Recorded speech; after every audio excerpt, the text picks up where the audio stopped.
Hola, ¿cómo están? Buenas tardes, buenos días, no sé a qué hora nos están escuchando, viendo, pero espero que estén muy bien. Yo un poco cansada, lo confieso, el fin de año me ha venido con todo, pero aquí estamos tratando de darles un programa lo más profundo en cuanto a su contenido para que puedan tomar una excelente decisión si es que deciden esto de vivir fuera de la ciudad.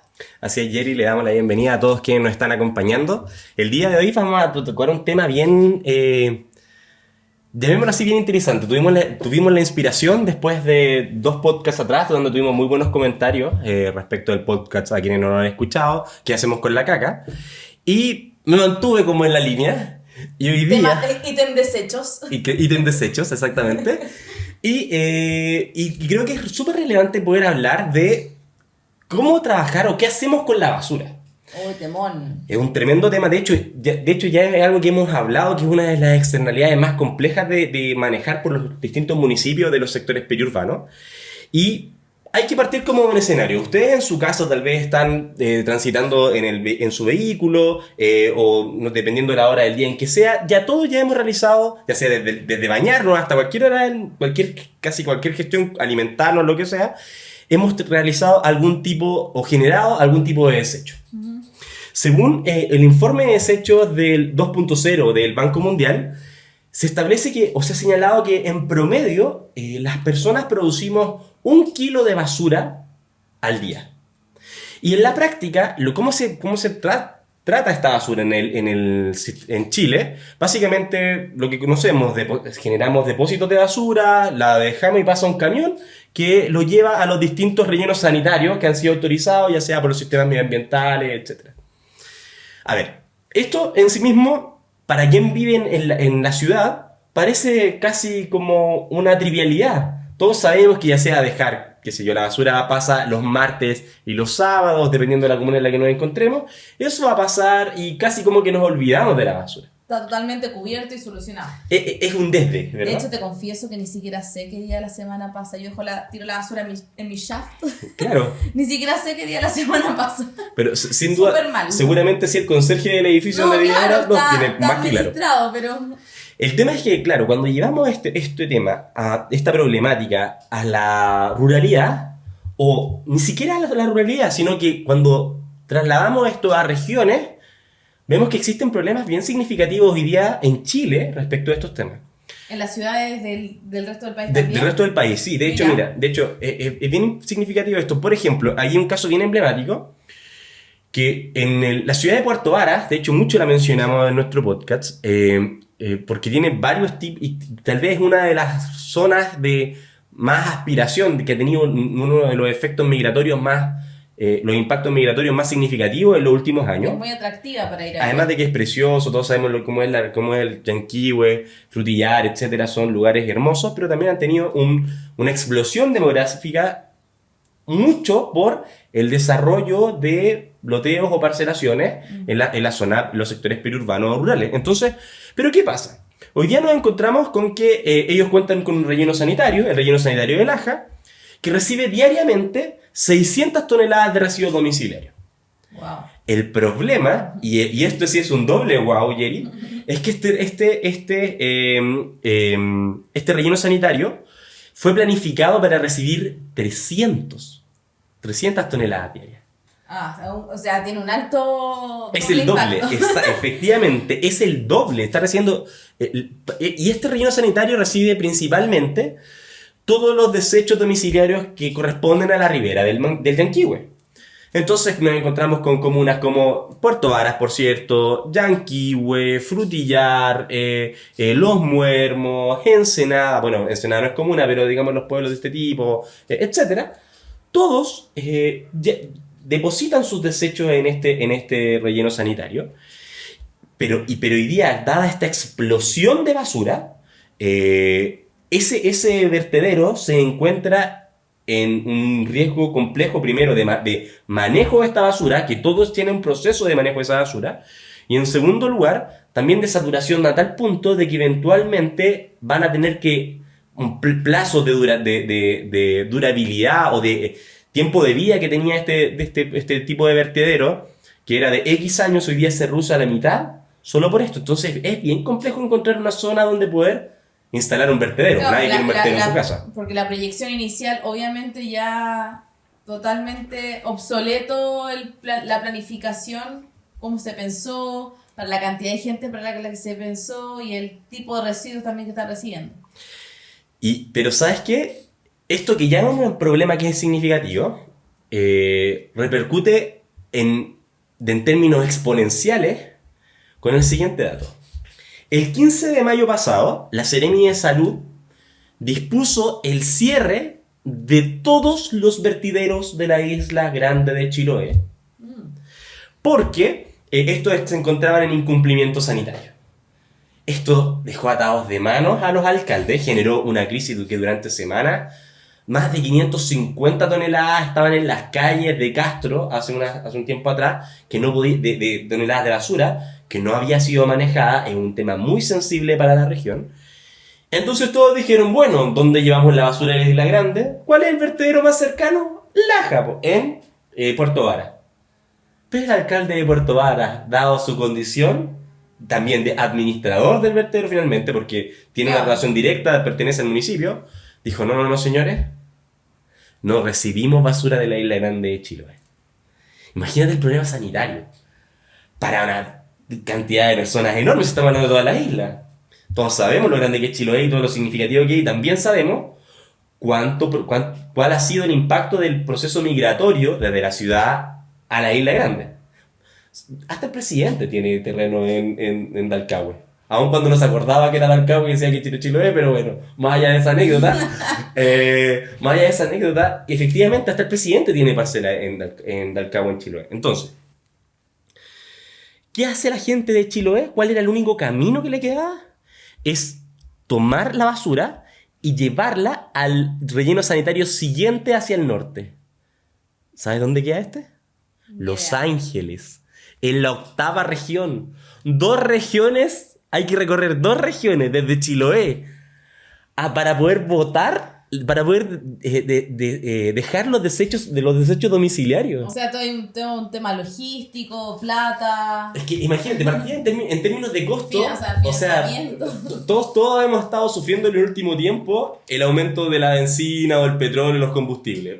Efecto número 1, letal. Segundo, efecto invernadero. O sea, imagínate lo poco eficiente que es en términos de contaminación, congestión vial, etcétera. Es tremendamente poco eficiente. O sea, de hecho es una problemática muy sensible. Imaginar cómo se ve ese cambio, como el volumen, como todo lo que implica también. ¿Y sabes qué? Hace solo una semana, Jerry, yo siempre estoy viendo harta información precisamente para traer como noticias frescas al podcast, a ver si surgen buenas ideas.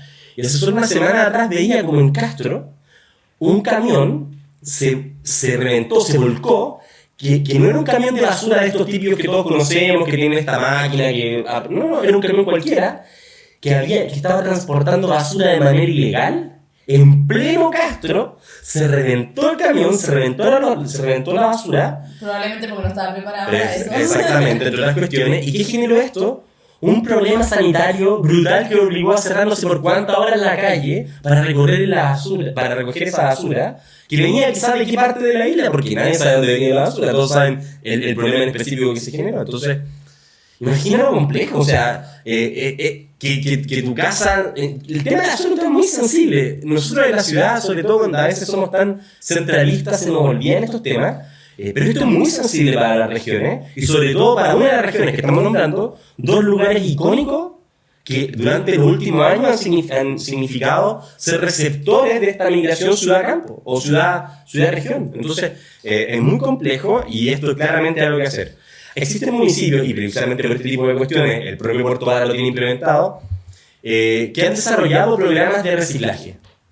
Pero y parece súper positivo, ¿verdad? De hecho, hay muchas iniciativas, tanto públicas como privadas, que están enfocándose tanto en términos de economía circular, como proveer espacios de reciclaje. De hecho, sigo el Instagram de esa municipalidad y como que promueven harto, o sea, hablan harto de esa iniciativa. De hecho, tienen toda una ordenanza vinculada al tratamiento de la basura. Hay límites de cuánta basura, cuántos litros cúbicos puedes desechar semanalmente. Hay una serie de limitaciones, porque precisamente lo que buscan propender es que tú participen en este ciclo de reciclaje. Pero el reciclaje no es perfecto. Cuestiones básicas que se presentan. Primero, ya hemos hablado, entre otras cuestiones, de la crisis del agua que nos enfrentamos, ¿verdad? Bueno, no sé si tú sabes, pero dentro del proceso de reciclaje en sí mismo, tú no puedes llevar, no sé, la caja de la leche de Tetra Pak, simplemente llegar, se te terminó la leche y tirarla a reciclaje. No, porque es un tratamiento previo doméstico. Hay que lavarla, hay que lavarla por lo menos. Lo mismo pasa con las botellas, etcétera. Entonces hay que lavarlas y limpiarlas. Entonces el centro de acopio tampoco recibe cualquier tipo de reciclaje y eso es un problema. Entonces, eso por un lado es un tema significativo que claramente no resuelve toda la problemática de los distintos programas de reciclaje que existen. Pero ahora te quiero hablar de algo que es mucho más macro. Ya. Que tiene que ver con otra problemática que no dice relación, que no lo vemos o no lo tendemos a vincular de manera automática con la basura. Y esto es la desertificación que en términos globales nos estamos enfrentando el día de hoy. Te fuiste súper global. O sea, esto Ya, es... perfecto. No tiene nada que ver, parece súper distante, pero en realidad, créeme que vamos a llegar a un punto común que es muy, muy, muy importante. Primero, el desarrollo agrícola intensivo, lo que ha hecho, lo que nosotros conocemos, los grandes cultivos, lo que ha hecho, dado su proceso, es romper con el proceso regeneratorio del suelo. Esto es complejo por varias variables, pero voy a tratar de explicarlo en términos sencillos. El tema número uno es que, por ejemplo, el arado, no sé si tú has visto en el campo, no sé, cuando era niño, me recuerdo, iba a un jardín. Yo vivía en una zona donde aún quedaban chacras. En la comuna de la Florida, cuando era niño, aún frente a mi casa habían chacras. Ya. Y habían varias zonas, quienes tienen como mi edad o mayores recordarán esa época en la Florida, en que todavía no se consolidaba esta conurbación Puente Alto Santiago, llamémoslo así. Y en la Florida en solo chacras. ¿Y qué pasaba? Que tú cuando eras niño, yo iba a un jardín por ahí a un par de cuadras de mi casa, y recuerdo que toda mi infancia me la pasaba metiendo la mano en el barro y juntando gusanos. Me encantaban los gusanos. No me preguntes por qué, me encantaban los gusanos, los venía, los estiraba, los medía. Yo siempre fui muy citadina, parece, no puedo. Yo amaba eso. Es que, o tal vez somos distintas generaciones. No, porque... yo igual era una cabra chica muy girly. Era muy insoportable. Bueno, yo era un niñito que le encantaba la tierra. Bueno, el tema es que, ¿qué pasaba con eso? ¿Qué demuestra el que hayan gusanos en la tierra? Demuestra que la tierra está viva. Y esto es súper importante, porque la tierra para que esté sana, tiene vida. Tiene vida, entre otras cuestiones, con estos, tanto microorganismos como cuestiones como este tipo de gusanos. Eso hace que el suelo viva. ¿Qué pasa con el proceso productivo, tanto intensivo como algo histórico, el mismo arado? Genera que al ir partiendo el arado a la tierra, va generando procesos de desertificación. Los pesticidas generan procesos de desertificación. ¿Por qué esto es sensible? Porque, ¿qué pasa con el ciclo de regeneración del suelo? El suelo, este suelo que tiene vida, junto con el resto precisamente el proceso de desertificación que existe, es tal vez una de las principales causas del efecto invernadero que ha sido clave para el cambio climático en que nos enfrentamos. Aumento de temperatura, descongelamiento de los polos, etc. ¿Por qué? ¿En qué sentido tiene que ver esto? El suelo, mediante las plantas, absorbe CO2. De hecho, nosotros somos CO2. Al menos un 16% nosotros producimos CO2 constantemente. Exhalamos CO2. Este CO2 es tomado por las plantas, es tomado por el suelo a nivel de raíces. Y estas raíces generan dos cuestiones con este CO2. Uno, nutrientes que hacen que los cultivos sean ricos y sanos. Y en segundo lugar, producen purificación del aire, emitiendo, mediante el proceso de lo que conocemos como fotosíntesis, etc., emitiendo oxígeno, que es lo que respiramos, ¿verdad? Sí. Cuando tú haces un ciclo, por ejemplo, con la NASA y empiezas a ver los ciclos del año en ciertas zonas de temperatura, ves que aquellas zonas donde cuando nos encontramos en primavera, donde empezó a florecer, esas zonas, territorios completos, baja la temperatura en términos porcentuales versus aquellas zonas en que no ha florecido o no nos encontramos en época de cosecha. ¿Por qué? Porque ¿De qué, perdón? de cosecha. Ya. Precisamente porque lo que hace la Tierra es que genera también un efecto templa el clima y hace que las temperaturas sean menos altas, llamémoslo así, y también menos bajas. Genera un efecto más templado. es muy similar a lo que hace el agua, lo hace también el suelo en este sentido. Entonces, ahora, ¿por qué este tipo de cuestiones por qué tiene que ver con lo que estamos hablando? Existen hoy día en el mundo, a ver, primero, te quiero hacer la siguiente pregunta, ¿te imaginas si pudiéramos convertir las áreas de desierto del mundo, que hoy día, de hecho, lo vemos en el caso de Chile, vemos que el desierto ya creció hasta la 4ª región y en parte hasta la 5ª región. De hecho, la 6ª región creo que está siendo considerada predesértica ya. O sea, imagina, o sea, el proceso de certificación del suelo ha ido aumentando y es dramático y lo vemos de manera cotidiana. Ya hemos hablado de aquellas provincias que son emblemáticas que han sufrido este tema, Petorca, etcétera. Pero ¿qué pasaría si yo te dijera que del 41,3% del planeta Tierra que es cubierto por desierto o por zonas de superficie de estas características de la superficie terrestre, qué pasaría si pudiéramos hacer que en ese desierto se pudiera producir cosecha que alimentara a la población? Un aprovechamiento impactante. Y llega a ser hasta raro. ¿Cómo voy a sembrar? O sea, claro, vemos el desierto florido que recientemente lo disfrutamos en el norte de Chile, en el norte grande, pero en realidad... Pero suena como ciencia ficción. Es cierto, pero te comento que hay distintas iniciativas a lo largo del mundo por distintos gobiernos que hoy día están haciendo esto. Hay un caso emblemático que me gustó mucho, que es el caso el caso chino. China es una potencia agroalimentaria. China nos lleva, en términos agroalimentarios, tal vez... por su densidad demográfica, una distancia muy grande respecto de los procesos de cultivo y producción de Chile en términos de soluciones de seguridad agroalimentaria para el país. Y ya hace varios años empezaban a desarrollar distintas iniciativas vinculadas al tema del desarrollo alimentario. Y hoy día tú te encuentras con que en el desierto chino de Ulsan, una de las áreas que tal vez más severamente desérticas del mundo, o sea, es muy, muy desértico. Hoy día tú te encuentras con suelo cultivable similar al que tú te encuentras, por ejemplo, en zonas como, sigamos redondando, Puerto Varas o la zona central de Chile, Paine, por ejemplo. ¿Cómo se hizo esto? Bueno, esto se hizo mediante un proceso que tal vez ustedes en su casa han oído antes, que es llamado compostaje.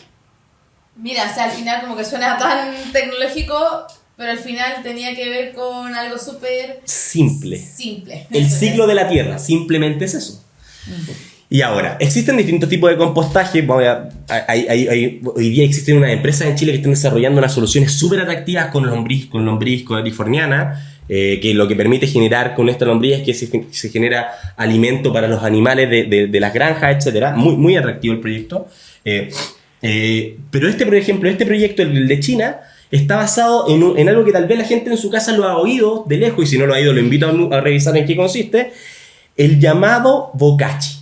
El bokashi es un abono orgánico que es súper rico en nutrientes, que claramente termina generando un proceso de adaptación que viene a regenerar el suelo, y lo que se obtiene mediante la fermentación de materiales que son de manera seca, que son mezclados y se van moviendo mediante un proceso que en realidad es que se llenan, se enfría, se mantiene a ciertas temperaturas, etc. Va activando los microorganismos dentro de esto. ¿Y cómo se produce? ¿Cuál es la principal fuente de esto? Material orgánico. ¿Te acuerdas que dijimos que nosotros producimos 1 kilo de basura diario? Sí. De ese kilo de basura, el 60% que producimos diario es material orgánico y que puede ser compostado. Y lo desaprovechamos tirándolo al vertedero mezclado. Y en el vertedero no pasas por un proceso de aireación que de hecho hay otro proceso de compostaje que existe, son las composteras giratorias. De hecho tú las encuentras hoy día no quiero hacer publicidad, pero en estas cadenas de supermercados, de ferreterías grandes que tienen una casita azul, rojo y amarillo. Bueno, todos la conocen, pero yo no he dicho nada. A menos que nos tiren un cheque por ahí cuando nos escuchen el podcast. Este tipo de... Claro, hay que aprovechar ya que estamos en esto. O en una de esas nos patrocinan, ¿quién lo sabe? Bueno, el caso es que... ellos sí están aplicando ellos venden unas composteras que son circulares, que se llaman composteras giratorias. Ah, súper. Que son chiquititas, de hecho, que son súper buenas porque tienen doble cámara. Entonces, ¿qué genera esto? Tú metes este material orgánico, lo metes dentro de una de las cámaras. Esta cámara, tú le echas como en el orden del 10% pellet o madera picada como chips, etc. Lo que termina absorbiendo la humedad dentro de este proceso y tú le vas dando giros a lo largo del día. Eso genera que en un ciclo del orden de, cuando ya le llenas a 3/4 partes, de entre 4 a 6 semanas, ya tienes fermentado, listo el compost.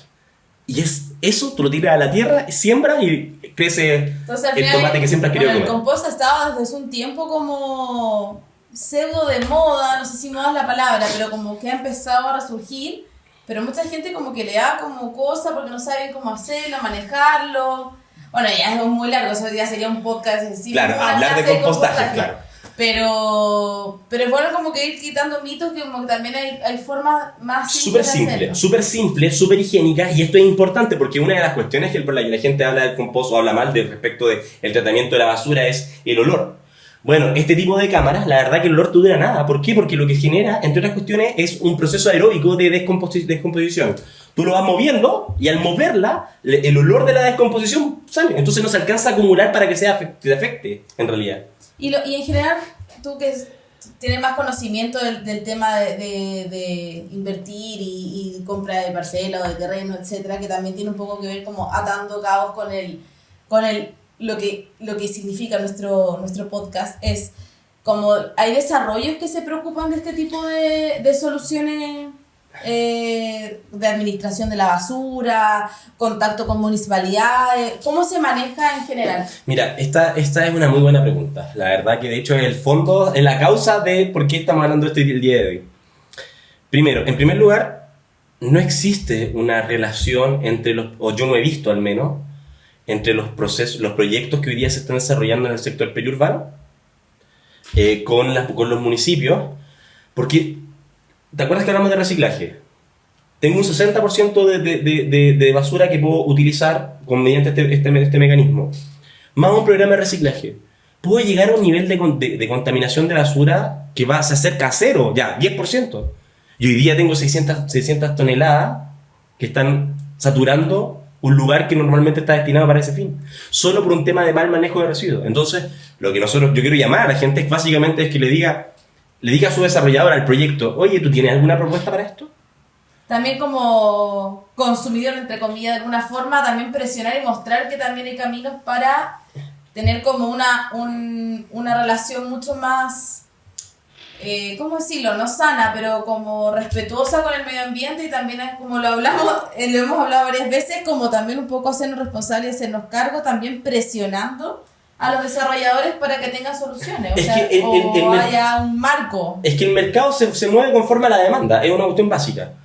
Y sinceramente, y de hecho yo creo que la principal problemática o el fondo que viene detrás de sobre todo las organizaciones medioambientalistas, etcétera, desarrollar el terreno, las zonas, los sectores periurbanos, los loteos rurales en Chile ha sido muy fácil. O sea, de verdad ha sido irresponsable. Y eso genera un montón de externalidades que nadie se ha hecho cargo. Entonces, de verdad, ya como consumidores, llega el momento de ponernos adelante, de decir, oye, esto significa nuestro futuro, es la inversión probablemente para muchas familias la más importante de nuestras vidas. ¿Me das alguna solución de cómo voy a trabajar el tema de la basura? No, y bueno, porque al final también hacer ese cuestionamiento y poder generar como una discusión tal vez con tus futuros vecinos, como una solución conjunta, ir entablando, como también hablamos para el tema de la que antes se usaba más, actualmente se usa más las fosas sépticas, por ejemplo, el manejo de la caca, ahora para el manejo de la basura también, ir buscando nuevas soluciones que están en este caso está en la naturaleza misma. Y yo creo que esa es como la gran invitación de nuestra conversación de hoy. Exactamente, una precisión más, simplemente decir que si bien es cierto la ley obliga a los municipios a hacerse cargo de los desechos domiciliarios, ya lo hemos dicho incansablemente, los recursos son tremendamente finitos, basta con ser medianamente responsable, desarrollar integraciones que son bastante sencillas, o tal vez no sencillas, pero son totalmente realizables para los desarrolladores. Así que como cada semana les queremos invitar a que ustedes, cuando se presenten frente a un proyecto, pregunten sobre esto. Y a propósito de lo mismo, Yeri, es que, bueno, en las próximas semanas, desde ya queremos invitar a la gente, Yeri, que las próximas semanas va a haber una venta privada de un proyecto que está atrás de nosotros, efectivamente, que de hecho el que trabaja con nosotros es parte de este gran proyecto Raíces, del cual nosotros como podcast somos parte. Y van a ser que, créeme, se hace cargo de todo lo que hemos tratado durante este podcast durante todo este tiempo. Entonces, quiero invitarlos a ustedes. Recuerden que cada semana nos pueden también, si tienen algún tema que queramos tratar, Nos pueden ubicarnos en dónde, Yeri. En contacto @proyectoraíces.cl. Así es, y los invitamos a escucharnos tanto por Spotify como por YouTube y será hasta un próximo capítulo de Viviendo fuera de la ciudad. Nos vemos.